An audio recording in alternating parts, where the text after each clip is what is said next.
Okay. Hats up to the family. Rahobat to everyone. My name is Ma'at Achat Atumreye. I'm a student teacher of our master teacher, who is known formally as His Excellency Dr. Malachi Kobina York, also known spiritually as our master teacher in this day and time, called Pa-na-Babi-Anun. At this time, we are opening up this format for question and answers, which is something that he started way back in the 60s and 70s. The only man that I know that stood up and asked the world to ask me any questions, you know what I'm saying, for the purpose of cultivating our mind to help us to grow. So at this time, as his student teachers, we are asking the same thing. For those who have questions, feel free to ask. We always say, don't believe us, but check it out. You know, we're not here to give you a sermon. We're not here to give you a belief system. We ask everybody to bring a pad and a pen, take notes, and investigate. So at this time, for all those who came, if you have any questions, feel free to step over here to the microphone and ask away. Tawad. Questions about anything. Good words.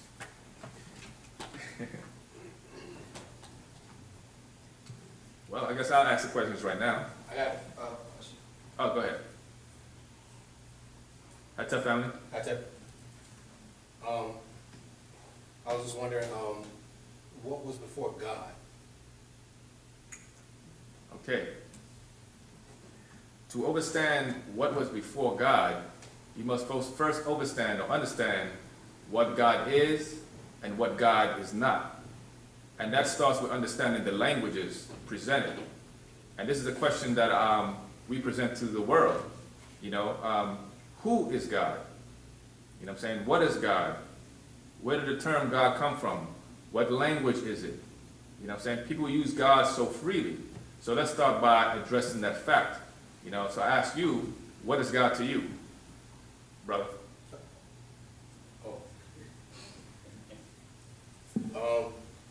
I was always taught that God was like the Most High.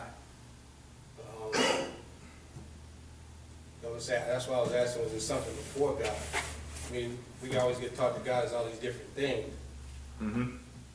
So I don't really know. That's why I was asking. Sure, I understand.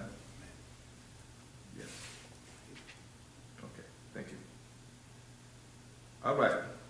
Now, this questions right here seem to stem from a Christian perspective, so I will address that, because you made a very good point.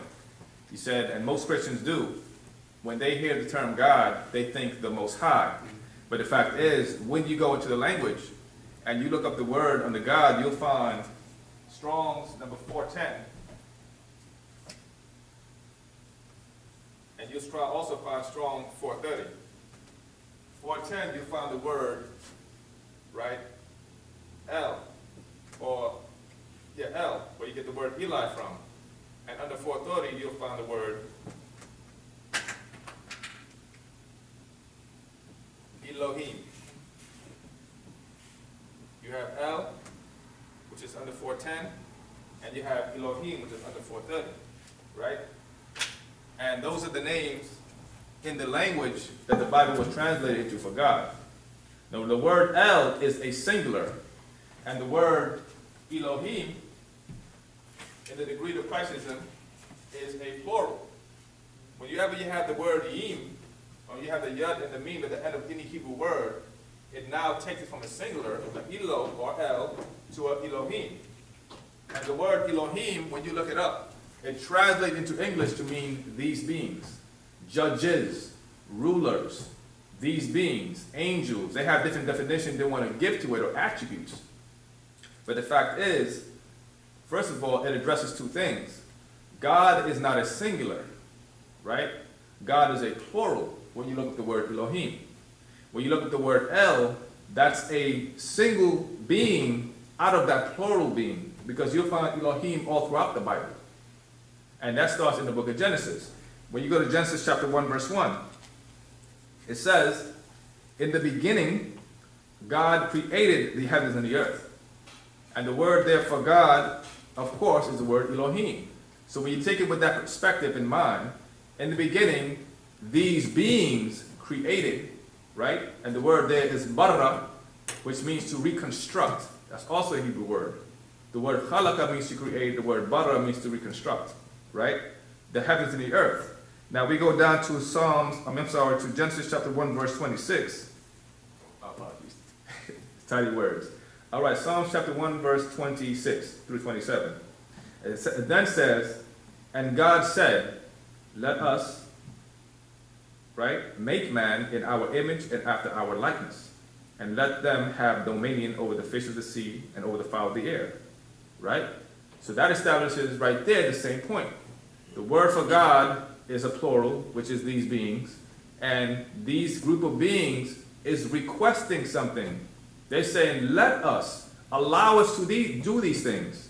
Let us make man in our image, right, in our likeness. The word there for image is the word sawar in Hebrew, from the word sawar, which means a picture or to look like. To look like. So if I fashion something to look like me, right, I've now created, or I'll just say this, if they reconstructed this creature to look like them. Because what was man before he was made in the image and after likeness of God? That's a whole other question altogether. But to establish the point, let us make man in our image and after our likeness, is establishing that these group of beings are requesting from someone. And that also establishes that these group of beings are not the Most High. So let us make man in our image and after our likeness, and allow them, let them, right, have dominion over the fish of the sea, the fowl of the air, and over all creepy things. And then the next verse is, somebody speaking, saying, and God, somebody witnessing this, is saying, and Elohim, or God, made man in his image. So God created man in his own image. In the image of God created he him. Right? Male and female created them and called their name Adam. So, but here's the trick. They try to establish that this is a single being. But when you look into the Hebrew word, again, it's a plural. So where did this story really come from? You know what I'm saying? So, and also, I'm going to jump into Psalms chapter 82. If you give me a minute. And this is speaking about the Most High, according to the Bible. 84. Okay, Psalms 82. And this is interesting right here. Again, don't believe me, check it out. 82 establishes, it says God, and the word there for God is El. At this point, it says, God standeth in the congregation of the mighty. And when you see the word mighty, it's also the word El. Literally. God standeth in the congregation of the mighty. He judgeth amongst the gods. So what does that mean? That means that this El was in a council of his own peers. And he is standing there being judged amongst his peers. It's like a group of us being here, and we all L's, right? But when somebody comes in, they say, oh, these are a group of Elohims. Y'all understand this point that I'm making? Okay, let me go on. Then it says, right, this is the judgment. How long will you judge unjustly and accept the persons of the wicked? Silla. Defend the poor and fatherless, and do justice to the afflicted and needy.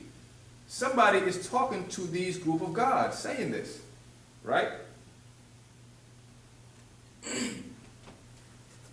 Deliver the poor and needy, rid them out of the hand of the wicked. They know not, neither will they understand. They walk on in darkness, all the foundations of the earth are out of course. And guess what? If you read the chapters before, you see all the chaos that was going on in the Bible. So obviously, an overseer over these gods is now speaking to the rest of them, saying, look, I'm seeing this, I'm seeing that. They don't know what's going on. Why are you putting it on them? Y'all supposed to be taking care of this stuff. Elohims or Els, and tell them or give them instruction on what to do. Sounds familiar? It happens all the time here. Human beings seem to mimic the same kind of counsel. You know what I'm saying? Let me go on. verse 6, and this is important. I have said, ye are gods, and all of you are children of the Most High. What does that chapter establish, everybody? I have said ye are gods, right? I have said, I have declared you all are gods, and all of you are children of the, what? The Most High. So whoever is talking is establishing two things. He is not the Most High. He declares these Els, or these Elohims, as Els, and they all fall under the Most High, the highest. And you'll find the word Eliun, Eliun El as the Most High. You could also find that same word in the book of Genesis chapter 15, when Abraham met Melchizedek, right? 14:15, right? Genesis 14:15. When Abraham met Melchizedek, and he was introducing him to the Most High, Eliun, Eliun El. You understand? So that's establishing what God is according to monotheism, according to the root of their religion. Because we know that this came from Judaism. And let's go to Genesis chapter 14, verse 15, real quick, because this character plays a very important role in understanding who God is also. Okay, Genesis 14. I'm going to read it. This is 14:18. All right. And Melchizedek, king of Salem, brought forth bread and wine, and he was the priest of the Most High God. The Most High God. This Melchizedek, you know what I'm saying, was the priest of the Most High God. And he blessed him and said, blessed be Abraham of the Most High God, possessor of heaven and the earth. Now there's a reason why I'm bringing this up. Number one, the concept of God was bred, first of all, by religion. And all religion, whether it be Christians, whether it be Muslims, or whether it be Jews, they all give their foundation to one man. Who is that man? They all acknowledge who they call Father Abraham. All of them. You could go to Judaism, it's by Abraham. You could go to Christianity, give me that old time religion, right? If it's good enough for Abraham, it's good enough for me, right? Islam, if you are in doubt, go to the books before. It's all about the millah of Ibrahim, right? And who was Abraham? And this is an important point. Abraham came from where? Was Abraham a Christian? No. They said Abraham was the first what? He was the first Jew when he crossed the Tigris-Euphrates River. The first Hebrew, right? And the word Hebrew comes from the word Ibri, which means to cross over. That means somebody was observing him and said, you're an Ibri in their language. And then also, where is he from? Abraham is from a land called Ur of Chaldea. Where is Ur of Chaldea? When you look it up, you'll find that Ur of Chaldea is in the plains of Shinar, or Mesopotamia. You know what I'm saying? Iraq today, in that land, in that region. Who were the gods of Mesopotamia? The gods of Mesopotamia were known as the Anunnaki.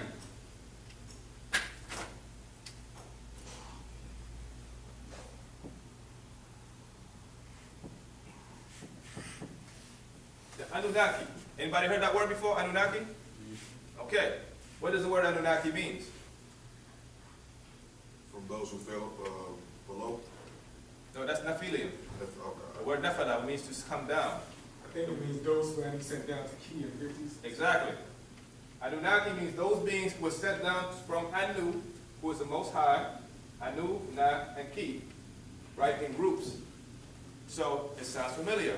Anunnaki are a group of beings. Who else are known as group of beings? Right here, the Elohim. So you see how that was grafted in. So these group of intelligent beings came down in groups, and they established authority on the planet. They influenced religion. They're the gods of your religions all over. You know what I'm saying? So this is who and what was before God. Go ahead, brother. Are we talking physical beings, or are they spiritual, or, I mean, you said Anunnakis, I mean, are they, can we reach out and touch them, or? I got you. I understand your question. And this question is valid because most people, when they think of God, they think of a spirit, right? But it's very clear that throughout the Bible, God has physical attributes and does physical things. Can you agree with me on that? Yes, sir. Exactly. God walked through the cool of the day. That's one example. In the Garden of Eden. That means God had had a feet, and God had to feel wind upon himself. So these Anunnaki, to answer your question, yes, they were physical beings. And all physical beings or physical things have life. And if you have life, you have a spirit. So they have a spirit and they have life. When they came down and they encountered this primitive like man, those men viewed those beings as gods. You know what I'm saying? It's like you coming down with your iPhone or tablet, right? And you meet what they considered a primitive group of people. And you have the knowledge of what? Of flight. You know how to drive an automobile. You know how to do these vast things that seem very miraculous. Correct?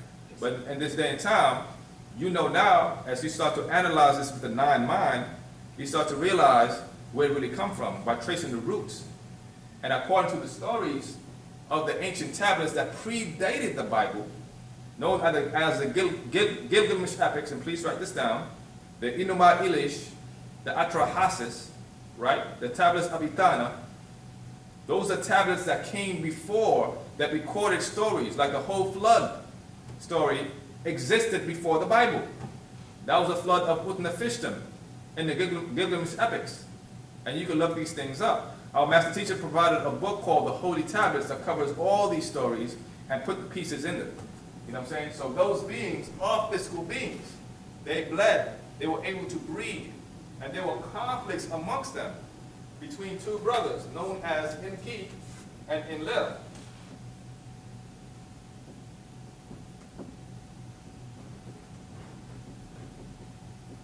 And the conflict was over the mortals here. You know what I'm saying? That's where the whole story of the two brother rivalry come from. That's something that goes way back before the Bible. Yes, brother? Okay, so would it be safe to say that, you know, it's pretty much understood that the problems we have on, since we're made in the Elohim's, Nephilim's, the Anunnaki's image, that they possess the same problems and issues that we have today. You know, since we're made in this image, they're not, you know, they may be forms of God, but they're not the, you know, supreme one that is all, you know, can do and go as he please, you know, in spirit, you know, whatever. So would it be safe to say that the problems we have with the different, you know, quote unquote religions and problems in the world are a direct result from the problems that they had way back in the past that predates, you know, what modern man perceives as, you know, history, you know, predates, you know, before, you know, the fall of Atlantis, you know, all the you know, ancient, you know, stories, like those problems that persisted back then are a direct reflection of what's going on today, because, you know, you have different groups of power trying to combat and, you know, take over and, you know, this land, you know, and, you know, now the problem is you have, you know, the quote unquote Illuminati's doing the same thing, trying to control the masses and, you know, stuff like that. Would that be a safe assumption? You know what he just did to me? He took a whole book and just threw it at me. But this is what I will do. I'm going to pass that question on to my good brother Atum Hutuk, Emre Atumreye. Okay. He should be able to elaborate more on that, okay? All right. Repeat that question one more time so I can get it. Okay.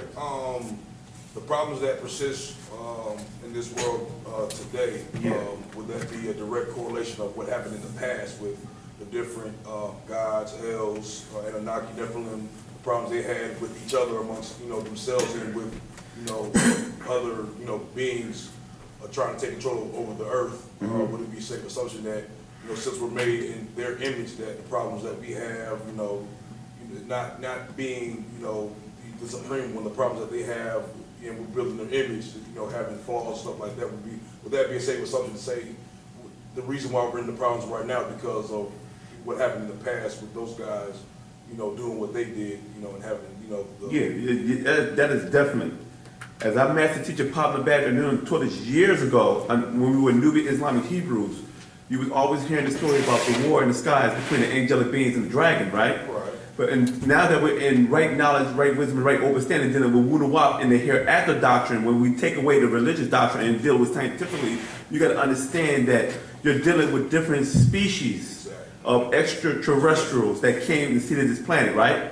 Meaning that what you call agreeable or disagreeable is your perception.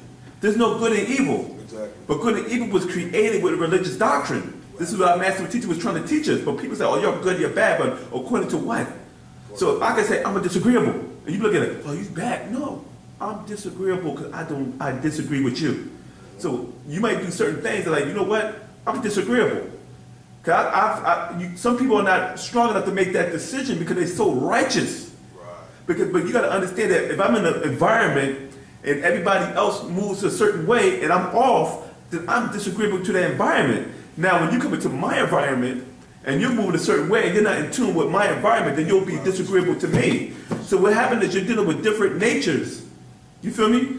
So whatever environment this species came from, they were able to co-inhabit with each other. It was not a problem because this is their nature. But what happened is when you come to a resort called the planet Earth, and you got a species from Andromeda, beings from a Taurus, some beings from Pleiades, some from Orion, some from Sirius, you know what I mean? Some from Andromeda, Dracos, some from, you feel me? Zeta Reticuli, some from Meldic. So these beings practice a certain type of lifestyle, certain nature that they develop amongst themselves for thousands or millions of years, right? It's called their ways.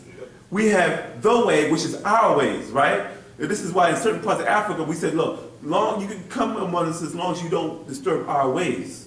You know what I'm saying? Just like in the Holy Tablets talking about, it was asking when they was talking to the Anunnaki. Now these are reptilians, right? That was on Earth under Alelu, aka Sadihis.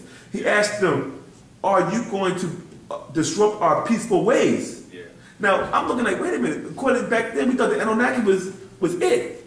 You hear me? But then when I'm thinking like, why would they ask them, would you disrupt my peaceful way? Because they not what we thought they were. So everybody have a different nature. And one of the reasons why we have issues in 2013 is because you have different natures of different beings from the intermixing. So people sitting here and be like, I'm off, and you be like, dude, you're off. And you be trying to figure out, it's like, it's this dude in your hood, no matter how many opportunities you give him, how many times you look out for him, he can't do anything right.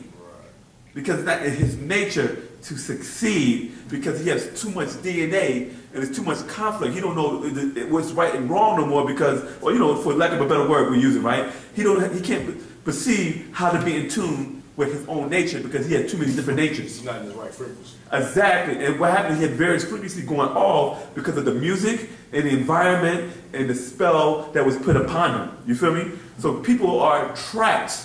And what happened is when you deal with the spell of Leviathan, as Ansars and Nubian Islamic Hebrew, we thought it was just one-dimensional.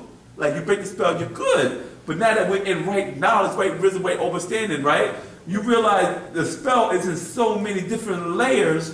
Now we're dealing with genetics. This is why in this book called Sarahu wa Kara'u, it was talking about seraphim and cherubim, but it was talking about different species of the different major races that we mixed in with.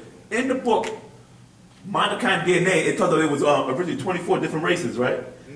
They were destroyed. There were only 3 left of human beings, right? Of different species. Now, you got to ask yourself the question, did any of that creep up inside the genetics of other races? Did they mix in? But then you have other species coming in afterward, mixing in. Now you got your Natharu, you mixed in with Nomos, you mixed in with Draconian, you mixed in with Anunnaki, Shaggies, Dravidian, Drafa'u. I mean, you can keep going on. Fugara, Caucasian, Germanians, Teros, Deros, Then you look at our people, and then you wonder why we have different features, different characteristics. Because then you look at this room right now, you see a bunch of Negroids in this room, right? And the white man said, these are all black people. Look at these niggas, right? But then the white man's like, damn, they don't look the same. Exactly. You don't like him, and he don't like you, and you don't like him. So now you're dealing with combinations of hybrids. So nobody's really pure Nagaru no more. They didn't create a sub-tribe of the sub-tribe at the sub-tribes, and now you're walking around, and I'm like, dang, only way I can pinpoint you is I got to figure out what you're not.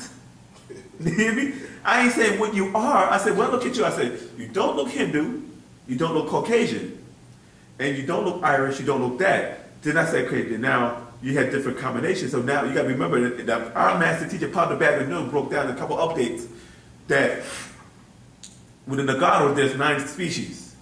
With the Wu-nuwaupu is 5. Is it 5? I think it's, was it 7? 5? 7? With the Caucasian, with the Orientals is 5, and the Caucasian race is only 3. It's only 3 species. Now, when people talk about all black people are the same, no. You're dealing with species now. Just like you got cats, right? Felines, right? Do felines come as one species or various species? Do they get along? No, because you don't see lions hanging out with tigers or cheetahs hanging out with you know, what's the other one? Leopards. You feel me? You know what I'm saying? And so on. You keep going on and on, right? You know what I mean? And that's the same thing with any species, right? So what happened is when people say y'all black people can't get along, I said it's not the reason why we can't get along. Not only do we have extraterrestrial DNA, we also have different species of Africans that never got along. Yeah, go ahead. And that's one of the reasons why we are definitely having war. And this is why we don't get along today. Like, did I answer your question? Yeah, go ahead. You're talking about the black people don't get along. Do you think that has anything to do with slavery over here, where people were forced to mix from different tribes of Africa when they brought over here on slavery? Those who were forced to interbreed. Yeah, what happened is, as our master teacher said before in a book called Set the Record Straight, in that book, he breaks down the different tribes. We all came from a root seed called Nabun. If you look at the word Nabun, in our Wu-nuwaup ancient language, it means before the light. What was before the light? Darkness. Darkness. What is triple state of darkness? Us, not ether, the combination of all existing gas in the universe. And when it manifested in the human form, it gave it the melanated beings, which we are. You know what I mean? So the blueprint of the universe is ether 1, ether 2. When it manifests hydrogen and nitrogen, you know, and helium, and breaks down to atom, into what you call physical form, then you're dealing with a evolutionary man that is physical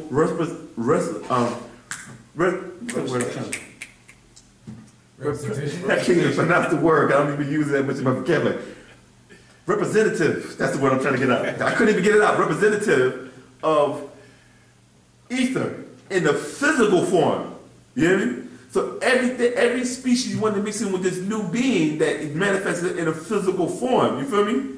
So what happened is when this being was mixed in, it gave birth to other different species, because what happened is they got to come on this planet, they got to be able to survive and create their avatar. When they create their avatar, they got to go by a species that's able that survive the environment that been evolving for billions of years.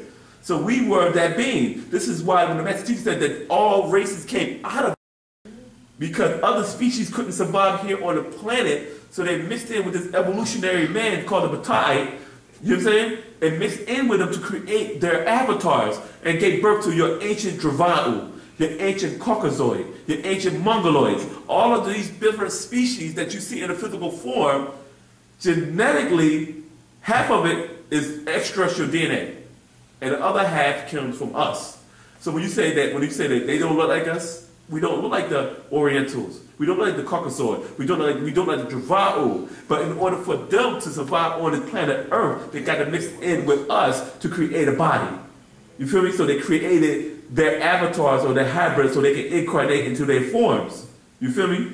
So the black, you know, one of the reasons why we're off also is because when you bring somebody out of their natural nature and put them into an environment of a different nature, it causes chaos. Because there's certain things that you can do naturally. And people say, well, why don't you try this? Well, I can't do it. No matter how hard I practice, I don't have the fluidity of it.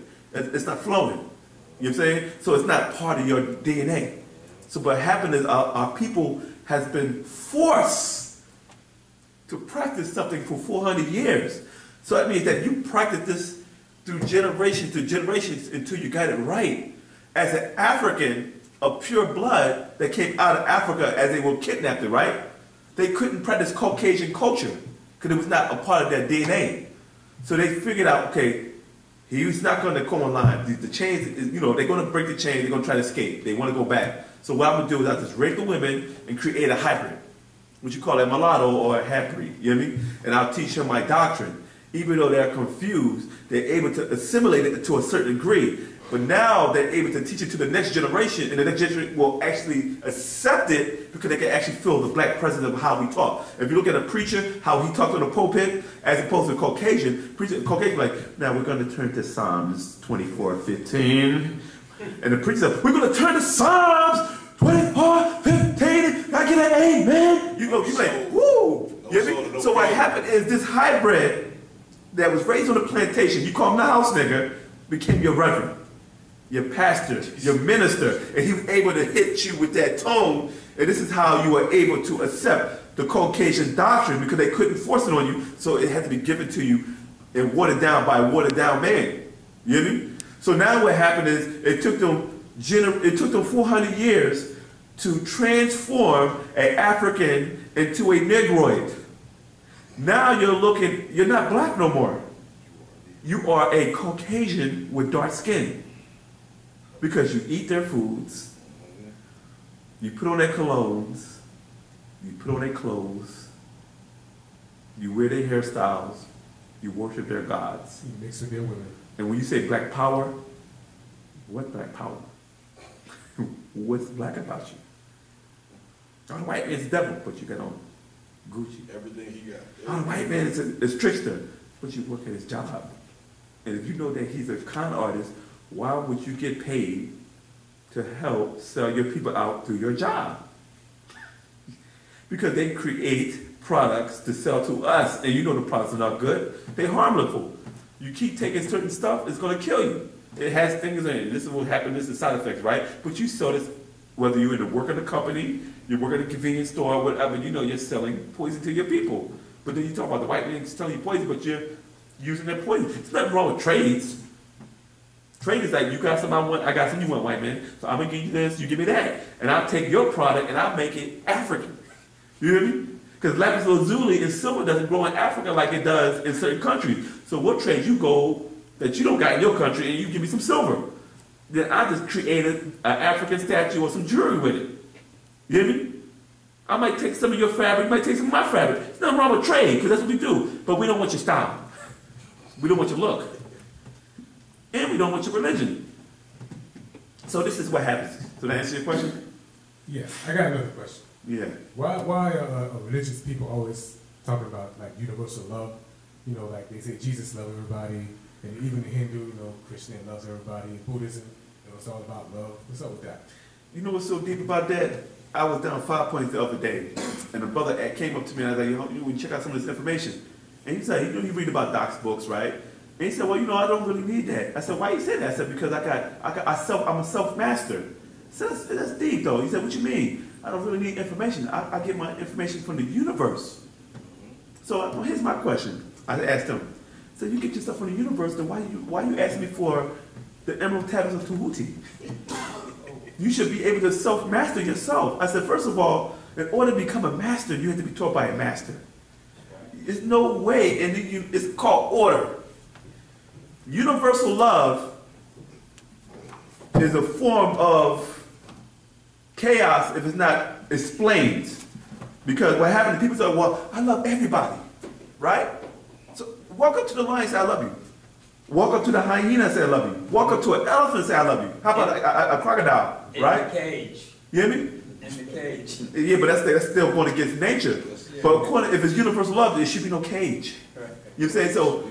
If it's universal love, how come the animal kingdom doesn't? Nature doesn't deal with universal love. Nature deals with nature. You just have to love nature and respect it for what it is. That's real universal love, right? But sit there and expect it from the animal kingdom. It's not going to happen. Hyenas are not going to hang out with giraffes.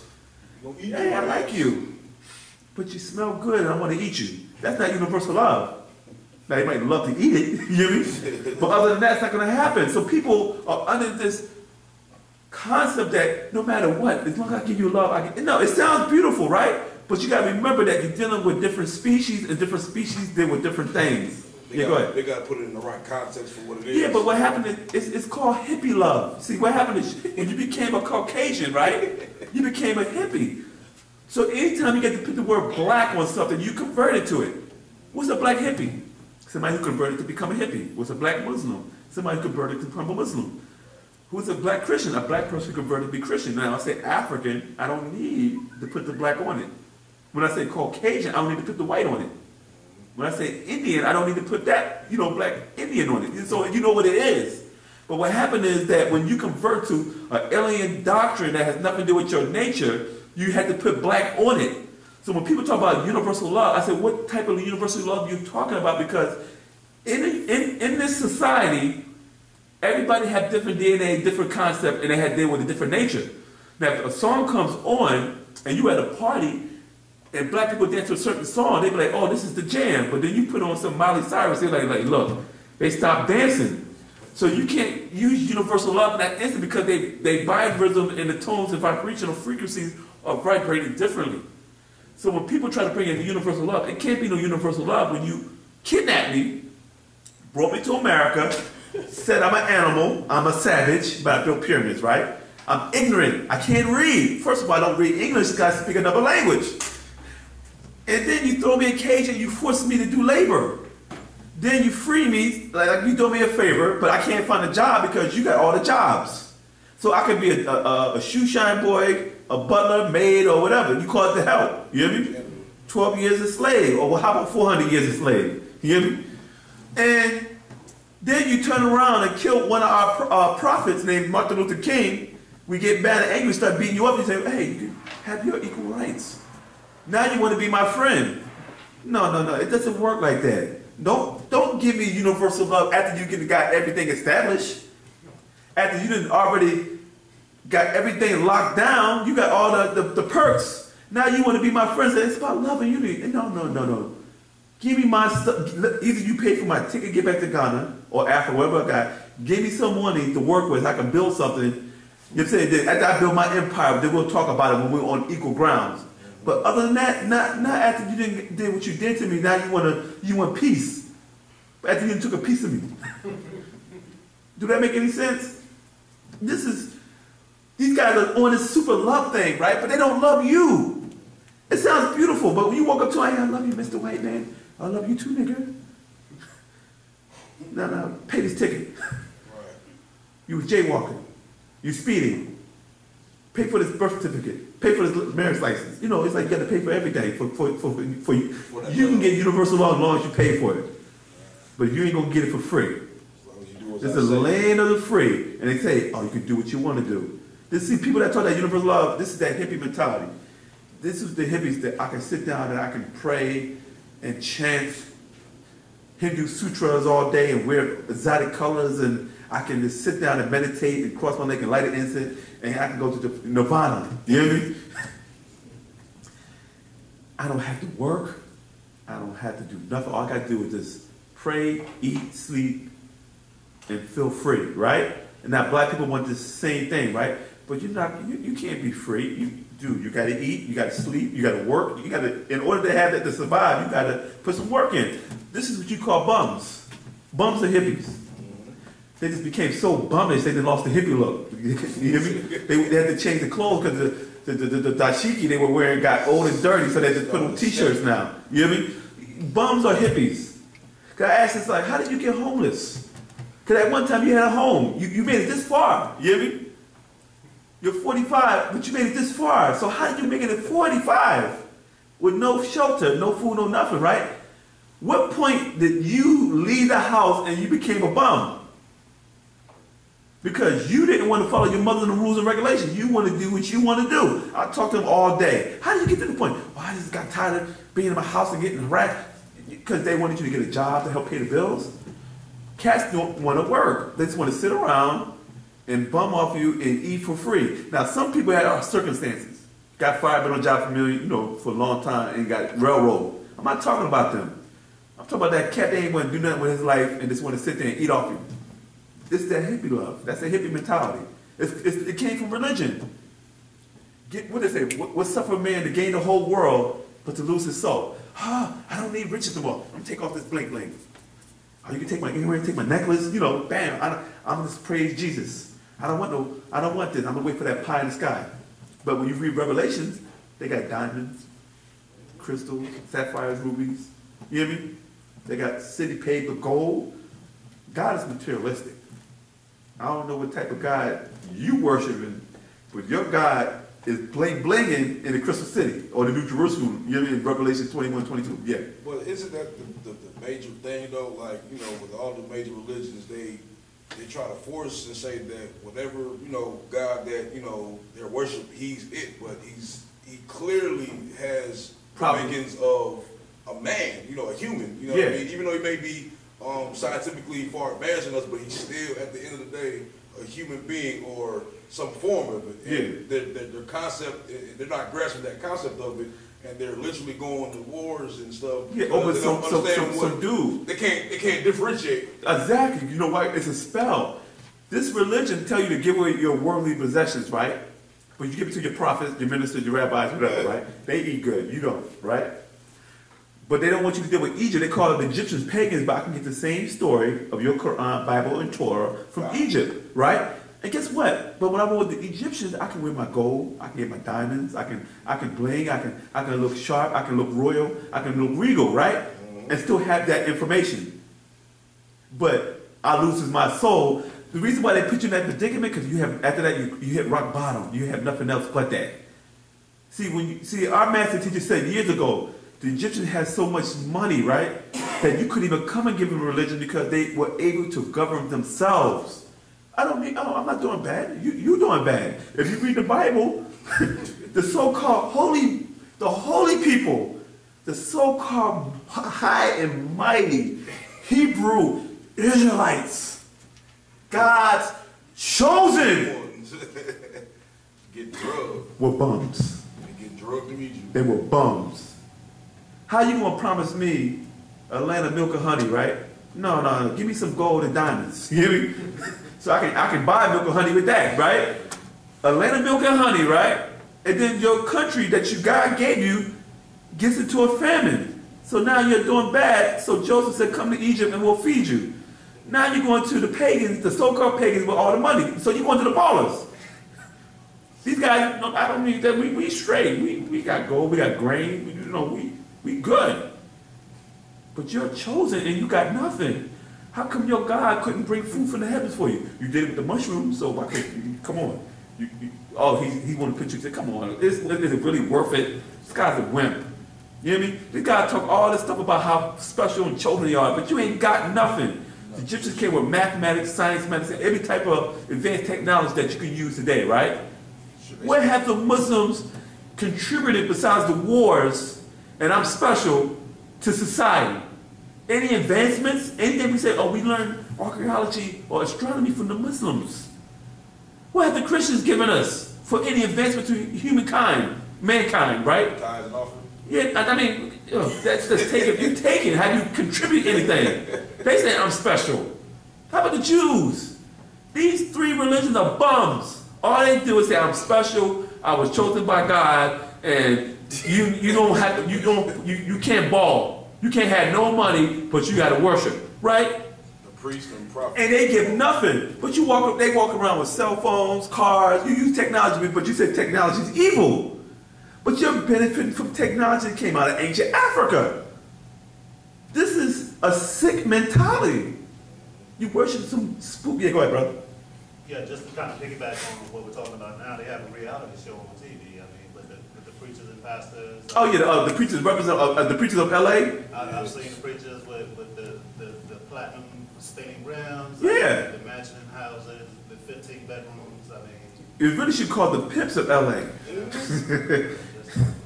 Yeah, but I seen it. And what happened is the other preachers are getting mad. Because he balled them over there. No, the other preachers get mad like, nigga, you letting the cat out the bag. You're not supposed to let them know that we got jets and bling and all that. Exposure. Exposure, exactly. T.D. Jackson don't like that. But T.D. Jackson do the same thing. You just don't see him. It's all good. But then you see him on the niggas balling. T.D. Jackson got, first of all, where's T.D. Jackson getting money at to make movies? Huh? What's it? Won't Die Out Loose, and what's the other one? Jump the Broom. Tyler Perry get money from Tyler Perry. Yeah, but exactly. But Tyler Perry flips his money from a theater. But where did T.D. where you get money at? So you use the God money to make comedies, huh? If you're gonna do it, stick to religious movies. Make a Passion of Christ for black people. I don't want to see no Jump the Broom. A woman die out loose, nigga. We know she loose. Your job is to show you how it happened in the first place. We want to see a modern day version of Candle Road. You feel me? 42nd Street, Woodland Avenue, Rodeo Drive, Skid Row. A different block. Everybody, we don't want to see that. We see that every day. We don't want to see this. I don't want to wake up in the morning and see. I want to see a African or a black version of our story. We don't. You going to do that, Bishop? Put out some good stuff. We don't want to see no stuff that you want to pay $10 million for. Go ahead. Okay, now would it be safe to say that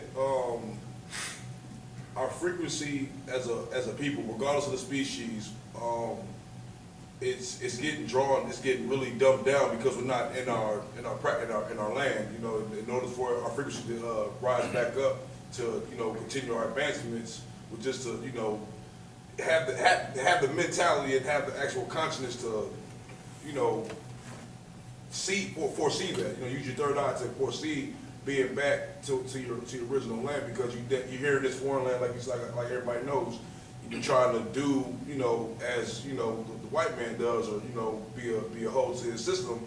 So to reverse engineer that and to go back to our land of milk and honey, where we were, to put that mental state back into your mind to foresee that and bring yourself back up, because your vibrations is just getting shot the shit here. Excuse my language, but it's getting shot here. So can you elaborate on that? You got that? Yeah. With that, I'm gonna pass the question over to my brother, Ma'at Atureye. Go ahead. That's a That's the wrong question, though. Yeah. No, I mean, It's all good. It's all good. No, it's all good. Yeah, So we're we're not. That's what we're here for. That's what we're here for. But if you could repeat your question. Okay, so pretty much as a whole, our vibrational frequency is at probably the lowest state ever, and in order to get it to rise back up,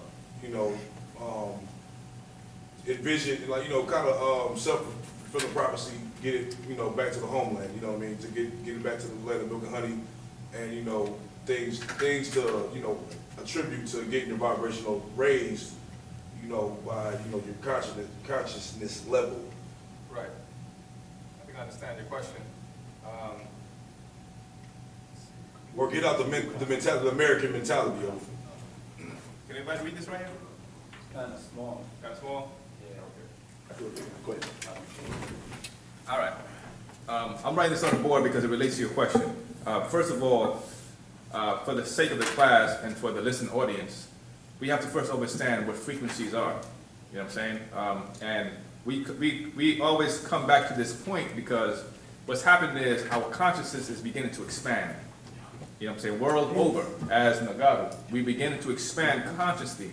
And because we begin to expand consciously, we're now beginning to realize that what's considered spiritual is no longer a mystery.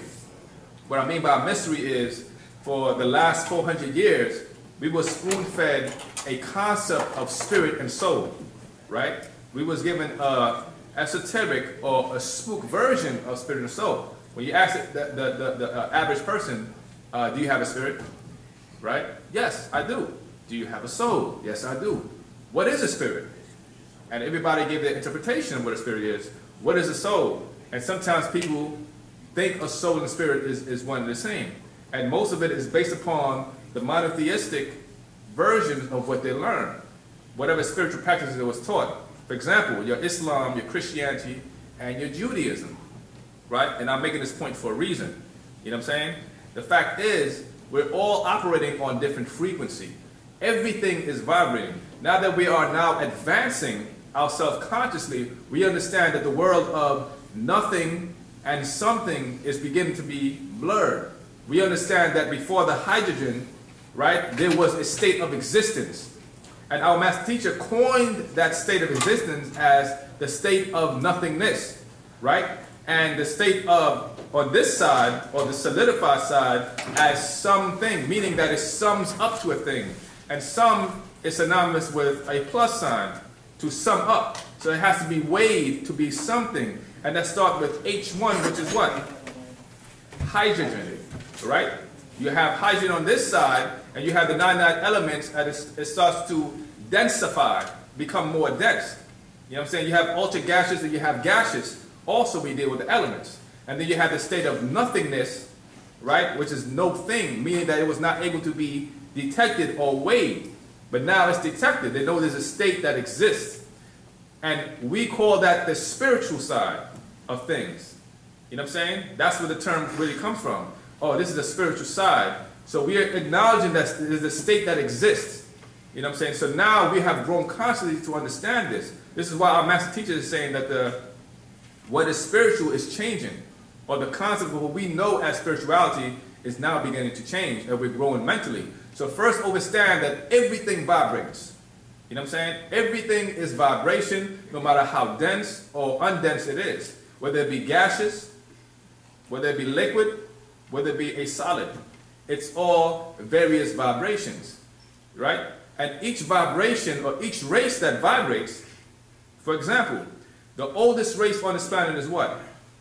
It's a fact. Who are the oldest race on this planet? That's a question to the audience. Nagaru or what? Negroid people or black folks. It is a scientific fact that the oldest bones are found where? In Africa. What is the oldest? The oldest bone goes back to 7.4 million years old. That's a long time. In Africa, the oldest human beings are African, which means what? That we were the first seed on this planet. You know what I'm saying? The oldest and the most potent people are the African people. You know what I'm saying? We can withstand the most what? The most sun, the most pressure. The African can. And we also possess the most compassion. So that means that we are operating on a different vibration as African. And this ties into your question. When we were in Africa and we were taking of the foods of our environment and we was being nourished by the African sun, and what I mean by the African sun is this. Where you stand on the planet in conjunction with the sun, it has an effect on you. I can take an orange and plant it in a cold environment. It will grow, but it would not yield the same nutrients if I planted that same orange in the Caribbean, let's say. Right? The way it ripens is different the way it ripens in New York City. It will taste different. It will yield a different kind of nutrients. You understand? Now take human beings, for example. As an African, the best part of the planet is Africa. And we were seeded in Africa. You know what I'm saying? And we took off African foods. And we breathed the African air. And we took on the African sun. And that nourished it. And we were in a state of perfection while being physical. You understand? As an African. You have other races of being that also vibrate and are also planted on this planet. And they're being nourished differently according to their vibration. You know what I'm saying? You could take a Chinese person, or an Oriental, or what we call Mongalu in our language, and they eat the food of their environment, and they cultivate it differently. You understand? It's like culturing a plant. It's the same concept if you think about it, right? The problem is, and our master teacher, Panababi Anun, has brought this up, is when different races or different people try to take on the mentalities of others, and that's the problem. You know what I'm saying? And this is why I put this here. The Nagaru, right, would be the oldest. The oldest insofar as the most potent, right? And we're operating on a frequency of 9 ether. And 9 ether, as our master teacher coined, is a combination of all existing gases in nature. And, most importantly, conscious gases. That means your brain, when it processes information, it gives off certain gases, electrical impulses within the brain, or electrobiology, and it gives off those kind of gases, and that will be considered 9 ether. So we operate as high as 9, and while in the state of 9, we knew how a thing was, and we knew what a thing was. We knew how things were done. You understand? We knew. We were in a state of knowing. We were the closest to the most divine. And all races know that. Then you have the Travadu, and they operated on 7. You understand? And they operated off of, what was that, Hope? No, not Hope, I'm sorry. And they operated on a different frequency also. And that was 7 ether. And as you go down the ladder, the Mongalu operated on a different frequency. The Arabu operated on a frequency. And then the last of the races, who are the Mukasu, or the Caucasian, they operated on the 6. Or really 3, the lowest. The highest of them will be 6. You know what I'm saying? The males will be as low as 3, 4, 5, as high as 5, and the females up to 6. And they operated on hopes. And what else? Fear. And this is important to know because it addresses our conditions as Africans in America. We've been taken from 9 and reduced down to 6. You understand? Consciously. And this is where the veil was put over our eyes. We were given their concept of love, or their concept of God, their concept of hope and fears. Thank you. This is it. This is it right here. Appreciate it. And this is what happens, and that's the problem in nature. The problem is when we were reduced to think like this, like the brother brought up earlier. You understand? And that's the problem. So what the solution is what? We have to grow back into non-ether again. And that starts with what? Understanding who and what we are. But before you could understand who what we are, we have to outgrow what we were given. Go ahead, brother. You look like you got a question. Yeah, are we at fault for like allowing ourselves to be reduced to like such a low